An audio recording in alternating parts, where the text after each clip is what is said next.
Perkenalkan, nama saya Risma Setianyasi Matupang sebagai bidan. Saya Sasha Amalia sebagai kameramen. Saya Saskia Ramadhani sebagai siswa. Saya Rizky Asmi Fadila sebagai siswa. Saya Marsha Khairunisa sebagai siswa. Saya Ramkir Siregar sebagai siswa. Saya Mel Atrafiana Nebahaw sebagai siswa.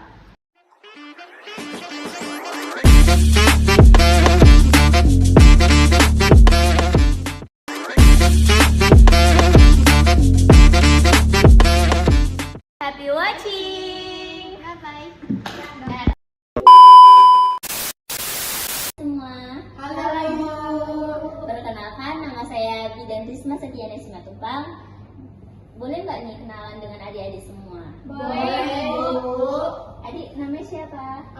Perkenalkan, nama saya Rizky Asmi Fadila Lubis. Adik? Saya Marsha Khairunisa. Adik? Saya Mel Atrafiana Nebahaw. Adik? Nama saya Saskia, Bu. Nama saya Lampiuri, Bu. Oke, terima kasih atas perkenalannya. Jadi di sini kalian tahu nggak sih saya mau ngapain? Oke, di sini saya jelaskan ya. Berdirinya saya di sini, saya ingin menjelaskan melalui lembar balik tentang kesehatan reproduksi pada remaja. Nah, kalian tahu nggak sih kalian ini merupakan anak-anak remaja? Nah, di mana anak remaja itu dalam usia 12 tahun sampai 21 tahun. Nah, di sini saya jelaskan ya, apa sih itu kesehatan reproduksi? Kesehatan reproduksi yaitu kesehatan secara fisik, mental, dan sosial, di mana secara utuh pada semua hal yang berhubungan dengan sistem dan reproduksi. Nah, untuk kalian perempuan, ada kan reproduksinya? Ada Bu. Nah, kenapa sih kalian harus tahu kesehatan reproduksi itu? Di mana masa remaja adalah masa peralihan masa anak-anak sampai menuju dewasa. Menurut WHO, remaja adalah penduduk dalam rentang usia 10 sampai 19 tahun. Ada juga yang mengatakan 10 sampai 21 tahun. Nah, yang 21 tahun ini merupakan remaja yang teratas atau remaja akhir. Nah, di usia remaja disebut juga usia masa pubertas. Tahu nggak sih apa itu pubertas? Nggak tahu, Bu. Jadi kalian di sini belum ada pubertas ya? Nah, ada yang tahu nggak sih masa pubertas itu apa? Iya, apa, Bu? Nah, pubertas itu kalian ini kan para wanita, dimana setelah pas remaja itu kalian pasti mengeluarkan yang namanya darah atau dinamakan dengan menstruasi. Kalian udah mengalami menstruasi? Sudah, Ibu. Nah, itu dinamakan dengan pubertas. Lain halnya lagi kepada laki-laki. Nah, pada laki-laki itu pubertasnya melalui air mani atau keluarnya kencing saat tidur yang tidak terkendalikan saat tidur, yang namanya mimpi basah. Nah, menstruasi adalah proses seluruhnya dinding rahim yang disertai dengan peralihan. Biasanya terjadi selama 3-7 hari. Normalnya siklus menstruasi ini terjadi sampai 36 hari.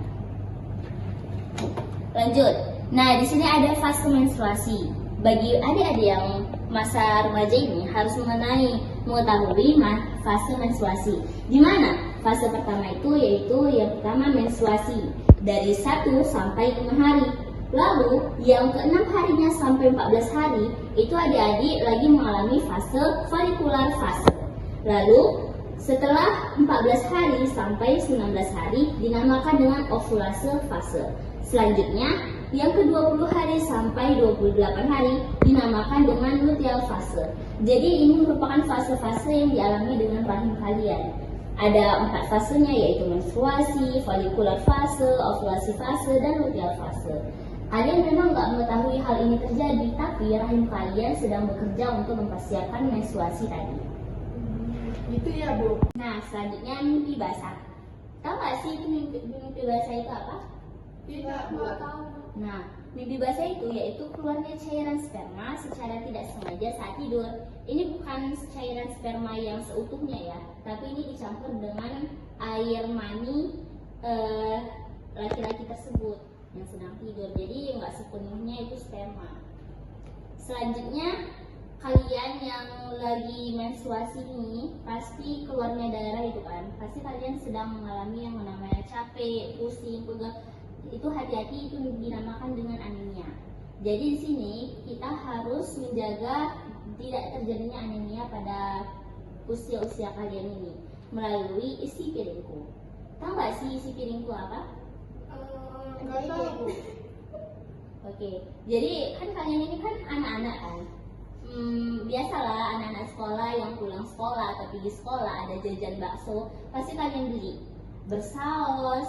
Bakso itu yang campur penyedap. Tapi enak, Bu. Iya enak, tapi kalian nggak tahu dampaknya apa. Oh iya, Bu. Ini Iya, enak, kan? Bu.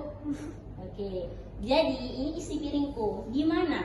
Sepertiga lauk pauk, mau itu sayur, selain sayur kayak wortel, bayam, pokoknya yang lain-lain. Nah, jadi sini saya menjelaskan isi piringku itu. Isi piringku di mana dalam satu piring sayur itu terdapat sepertiga ikan-ikanan. Lalu sepertiganya lagi terdapat buah-buahan, terserah buah jeruk, buah bit, yang lebih bagus tuh buah bit karena dia menambah darah.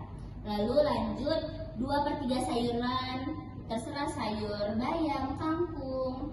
Lalu 2/3 makanan pokok. Makanan pokok di sini terserah adik-adik, mau itu umbi-umbian, nasi, itu boleh.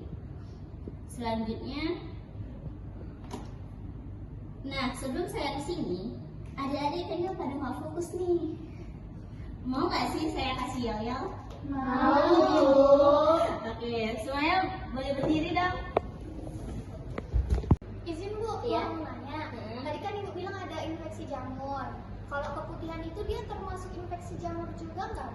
Ya, kalau keputihan bisa terjadi tanda infeksi jamur. Karena kalau misalnya keputihannya dia berbau, begitu bentuknya kental dan seperti keju, yaitu menggumpal, itu bisa terjadi yang dinamakan dia keputihan diakibatkan dengan jamur dan bakteri. Jadi kalian hati-hati ya kalau misalnya ada tanda-tanda tersebut. Tadi, oke. Ada lagi yang ingin bertanya? Ya. Bu. Jadi kan sekarang tuh lagi tren ya, kompres perut pakai domba yang isinya air hangat tuh. Itu berpengaruh nggak, Bu, kalau untuk mengurangi rasa nyeri? Sangat berpengaruh ya. Dimana kalau misalnya dikasih air hangat, itu fungsi air hangat ini tadi mereaksikan otot rahim, lalu melancarkan aliran darah dan mengurangi hormon yang menjadi pemicu nyeri atau prostaglandin nama hormonnya.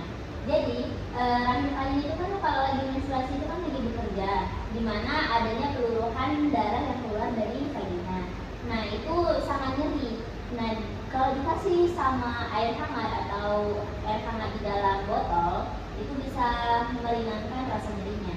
Dimana caranya itu kompres air hangat, masukkan air hangat di dalam botol air panas atau heating namanya, lalu rendam, lalu kompreskan di bagian area perut yang terasa nyeri. Selanjutnya ada juga hal-hal lain yang ingin meringankan rasa nyeri pada menstruasi. Yang pertama itu kalian bisa olahraga ringan, kemudian minum cukup air, kemudian hindari yang namanya kafein atau makanan yang terlalu pedas. Selanjutnya konsumsi vitamin E dan B1. Apakah cukup jelas, adik? Ibu, Oke. Ada nggak yang adiknya ingin bertanya? saya Bu. Ya, nanya apa? Apakah normal kalau siklus haid itu teratur itu bagaimana ya Bu? Nah, itu siklus adik berapa hari?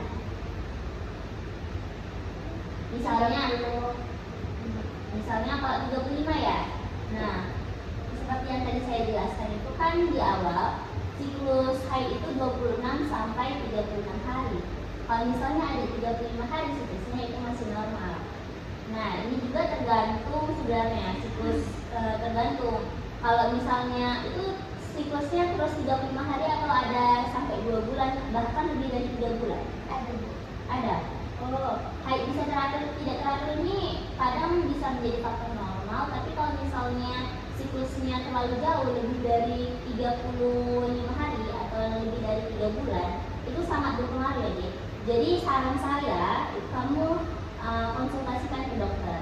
Jadi nanti biar bisa diperiksa melalui scanning gimana keadaan rahim kamu. Karena kita bisa melihat tuh adanya gangguan permasalahan pada bagian area rahim tadi. Ya, Bu. Bisa aja ya, puskesmas kemana? yang lain? Saya mau tanya Bu, kira-kira penyebab nyeri saat menstruasi itu apa ya Bu? Oh, penyebab nyerinya. Nyeri pada saat menstruasi itu ada faktornya, yaitu kontraksi uterus. Di mana uterus ini berkontraksi untuk mengeluarkan lapisan di endometrium. Kemudian adanya hormon prostaglandin, di mana hormon ini yang menjadi pemicu kontraksi uterus. Kemudian ada juga faktor lainnya, yaitu endometriosis, fibroid, dan kondisi lain. Kemudian cara mengatasi nyeri ini tadi kalian bisa kompres air panas seperti yang saya jelaskan di awal. Kemudian minum obat anti nyeri, dan selanjutnya boleh juga olahraga. Jadi ya Ibu, olahraga ringannya tuh contohnya yang apa aja ya Bu? Olahraga ringan ya seperti kalian dalam keadaan membungkuk seperti ini. Kemudian kalau ada bantal, letakkan di area tengah-tengah antara badan dengan kaki, lalu kalian bungkukkan sampai kalian tidak ada rasa nyeri. Seperti itu ya Bu? Iya. Terima kasih ya Bu. Oke. Ada lagi yang ingin bertanya? Saya Bu, Ya. tadi Ibu ada bilang tentang PCOS. PCOS itu apa ya Bu? Nah, PCOS. Oke, PCOS itu dia singkatan dari Polycystic Ovary Syndrome, di mana ini merupakan gangguan hormon yang terjadi di dalam rahim. Nah, ovariumnya tidak dapat melepaskan sel telur secara normal, sehingga siklus haid menjadi tidak teratur dan adanya kista-kista di bagian ovarium yang muncul. Jadi kista ini bukan hanya satu atau dua buah saja, tapi banyak yang memiliki di antara uterus dan bagian rahim, baik di dalam ataupun di luar. Itu namanya PCOS. Izin Bu, kalau misalnya kita lagi menstruasi, terus emosi kita nggak stabil nih, kadang-kadang suka marah, kadang-kadang kesel, terus tiba-tiba nangis. Itu normal nggak Bu? Itu dinamakan normal karena kalian kan ada yang namanya hormon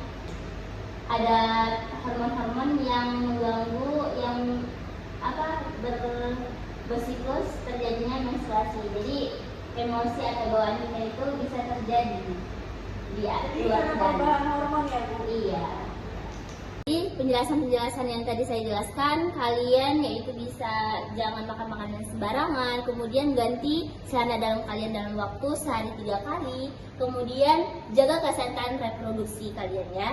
Kalau misalnya ada permasalahan-permasalahan di area rahim atau kesehatan kalian, segera konsultasikan ke dokter agar tidak ada terjadi masalah atau gangguan yang lebih lagi. Dan itu saja yang dapat saya sampaikan. Saya ucapkan terima kasih atas perhatiannya. Saya ucapkan wassalamualaikum warahmatullahi wabarakatuh.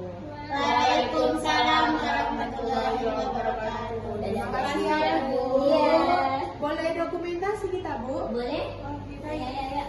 Nggak ada yang